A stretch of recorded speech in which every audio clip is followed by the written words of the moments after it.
To everything there is a season and a time to every purpose under the heavens. That is what was said by the preacher. Welcome back to my channel. So I came into the garden this morning and I thought, looking at all the plants and how things are doing, I thought it's a good idea to have a video recording about seasons, time, and what the preacher was saying in the book of Ecclesiastes. So I'm going to be showing you some of my sections of my garden and relate it to what is said in the book of Ecclesiastes. This is a section of my garden of the border, and this part is the part that is closest to the house. And around here, I'm showing you what it looks like now and also what it looks like a few months before now when it was warm. Today is the 3rd of January. Of course, it's cold. We're walking our way towards winter and the weather is quite chilly, and you can see some frost on the ground. While some are long gone and dead, we can see some that are just beginning to come up. So we got examples of this sedum here. We got this pinkish colored flower stubs that are coming up. This black are the leaves or the dead part from last season, or you see some of this green that are coming up here, and also some of it here that are just coming up. That's not the only one. I've got a lot of bulbs that are coming up now.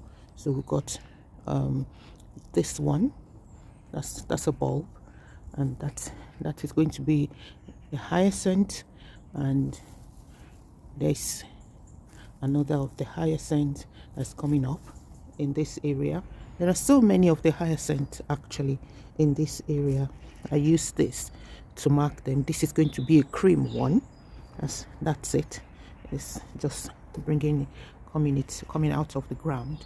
And further down you can see, okay, there is one that is more it's got more of the stem coming up there, and very soon we're going to be having some flowers from it. In this area you will be able to see so many of the bulbs coming out as well.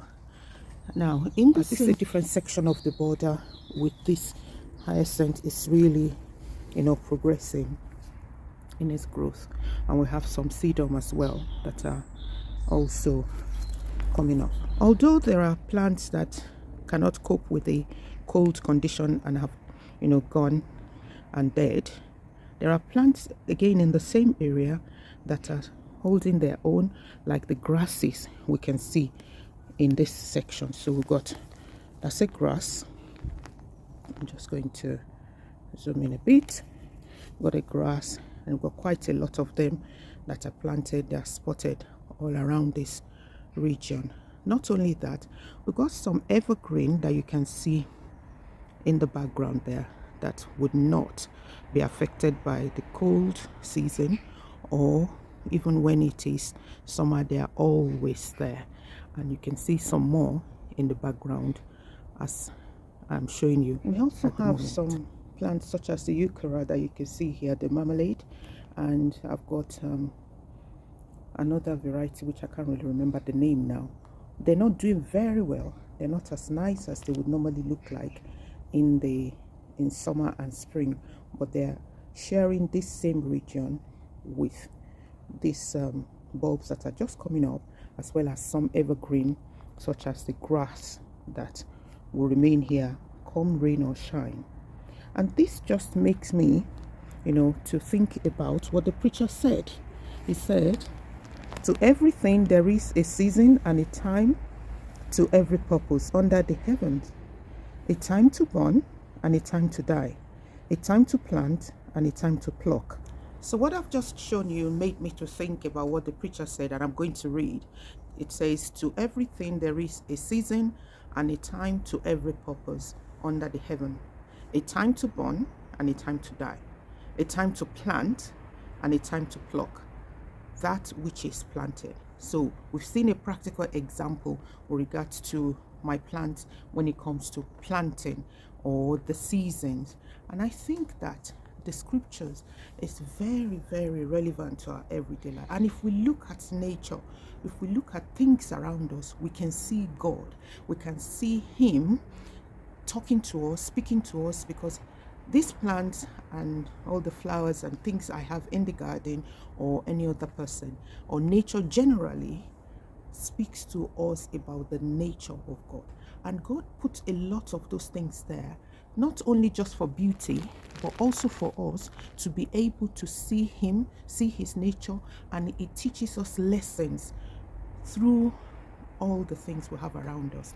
I know of a psalm, one of my favorite verses of scripture, that says that blessed is the man that walks not in the counsel of the ungodly, nor stand in the way of sinners, nor sit in the seat of discomfort. But his delight is in the law of the Lord, and in the law of the Lord does he meditate day and night. Now, what I like most is the way he now described that man. He said, he shall be like a tree that is planted by the rivers of waters, that brings forth his fruit in due season, and his leaf shall not wither. I see this description in the evergreen that I have in my garden, like the one I have right behind me. This plant, enormous, it does not affected by rain or by cold or too much sun. It's just perfect. In fact, I describe it as the perfect plant or shrub for the for shelter or for shade planting, because my garden is very sheltered in this area, and I struggled to find plants that would thrive in this condition. But this enormous is perfect for this garden, and it's doing really well. So I know from there that there is variety in life, just as the scripture described. And not only that, there are seasons. While this one can bear, any season, any growing condition, the ones I've shown you earlier are seasonal. This one is not. The other ones I showed earlier, they are seasonal, and through that I can understand that we as human beings, we have different seasons in our life, and you as a person will go through those different seasons like I have gone through myself. Now I'm reacting to the season at the moment because I've had to wrap up because it's quite cold. There will be other times that I don't need the scarf, I don't need this, I don't need to wear long sleeve because the weather condition is different. So I just want to leave this with you to know that the scriptures is just there for you, for myself, so we can learn and be wise. And it helps us in the way we lead our lives if we take the instructions and we take the knowledge and the learning that we have recorded in there for how to live our life, and also in the way we relate with other people and in our relationship with God. So I hope this video has been of benefit to you. If so, please give it a thumbs up and subscribe to the channel. Also turn on your notification button so you can receive an alert when a new video is being made. Until next time, I say unto you, search your scriptures for those nuggets, and God bless.